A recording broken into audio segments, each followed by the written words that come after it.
There's me overseas, across the pond by the Dover Peaks.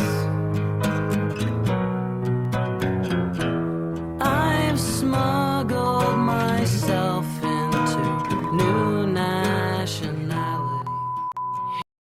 Hey, what's up, guys? Thanks for coming back for another segment.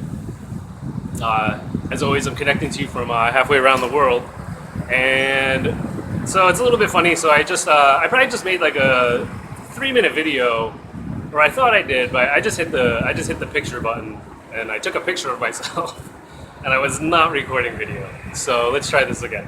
Uh, the first thing maybe you'll notice is I'm looking a little bit more professional maybe than I had in maybe a little bit more than my past couple videos. But I'm just coming from work right now. So I'm just making a video in between. I actually work 2 jobs. I work one in the morning and one in the evening. So I'm making a video in between them. So I'll touch on that a little bit. In the future, I will make more of a specific video about maybe what I do and opportunities in that sector. Maybe I'll touch on it a little bit in this video. But specifically in this video, what I want to talk about is why people, or why you, or why anyone would want to move to Cambodia. So I guess more distinctly, I'll be talking about North America, or United States and Canada also, but as well as any people from any Western country or anywhere in the world, but more specifically the West, and even more specifically North America. First of all, I think just the allure in general of traveling anywhere new is something that's very magical. It has absolutely like frightening and scary properties to it, but I think that kind of just goes along with going somewhere new that you've never been. And even more so if you're going somewhere not just on a vacation or on a holiday, but if you're actually going somewhere to live, somewhere to immerse yourself in the culture and actually be a part of that country or that region. So way before I moved here, when I was in the States, when I was growing up in Pennsylvania, and I remember the first place that I ever left distantly from my hometown, I moved to Atlanta in Georgia. And ever since that first move that I had, I was just hooked. I was just hooked on travel. I knew it as soon as I left, as soon as I got on my plane and I was flying somewhere that like I've never been before, I didn't know anybody, like I was already hooked. From that moment, I was hooked on travel. And then I lived in 4 different states and like 5 different cities or whatever. And so there's just something just in general about the allure of moving anywhere new, anywhere outside of your comfort zone. But to talk more specifically about why Cambodia? First of all, it's a country it's developing right now, so it's absolutely a third world country, but it's also on like a pretty good incline in terms of economic development and expansion.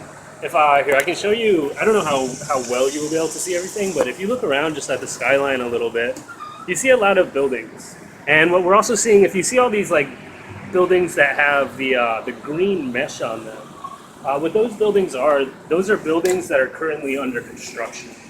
So they could be either brand new buildings that are going up or buildings that are being revamped or reconstructed.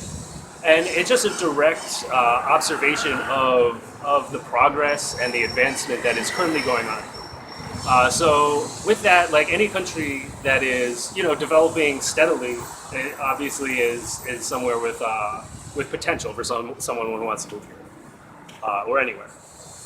But also the ease of access here. If you're a Westerner and you want to come here, like all you need is you need your passport, obviously, and you need a visa. So they have different options for the visa. There's like tourist visa, there's 30-day business visa, 3-month, 6-month, and 12-month business visa also.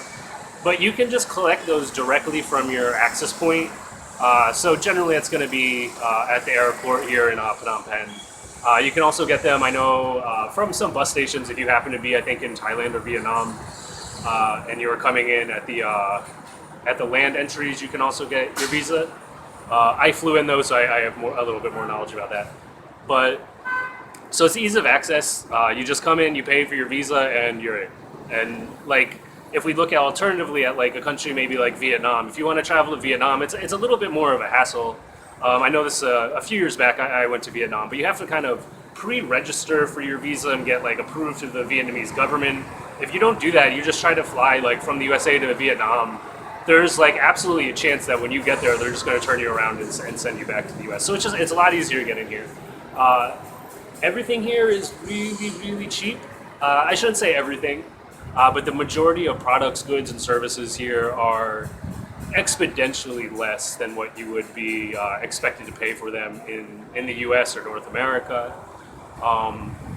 Rent on apartments is super cheap. I have a 2-bedroom apartment. I'll do another video just specifically maybe about apartments and housing.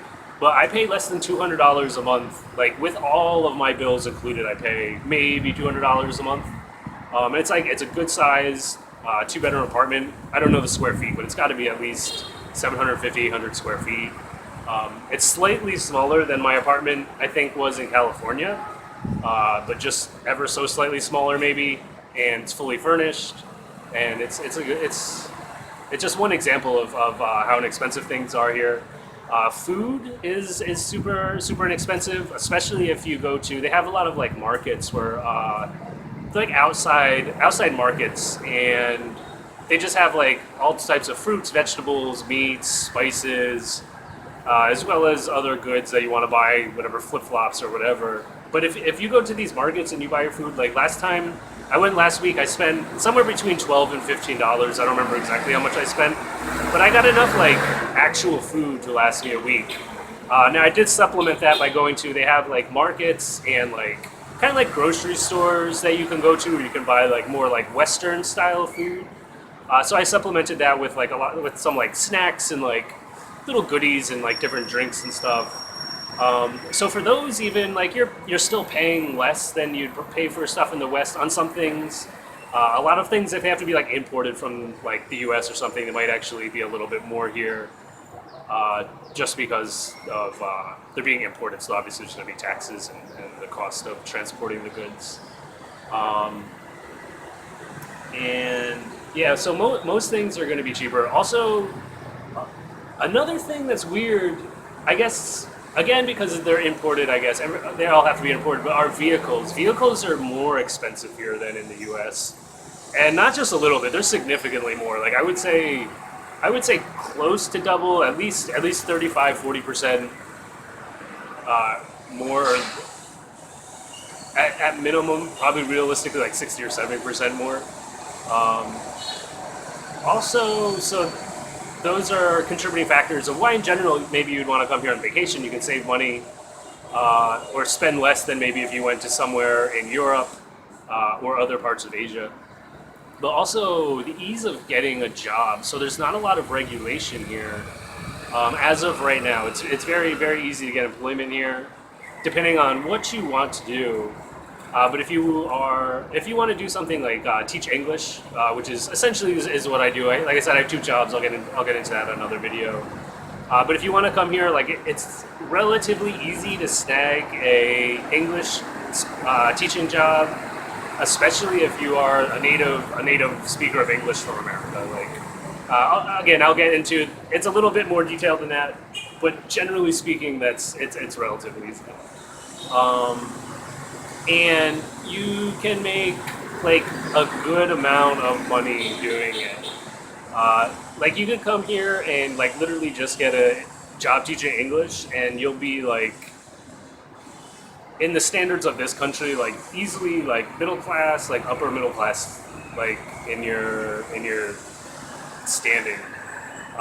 So between like the ease of getting a job, how inexpensive everything is, and the lax laws on regulation, which has absolutely ups and downs. There's definitely ups and downs to it. Again, stuff I can talk about later. But those are the biggest reasons I think people would like to come here and live or visit, but more specifically live. All right, guys. Well, I hope you enjoyed this video, and I will be making some more here soon. And as always, I'll be catching you from halfway around the world. You guys have a great day.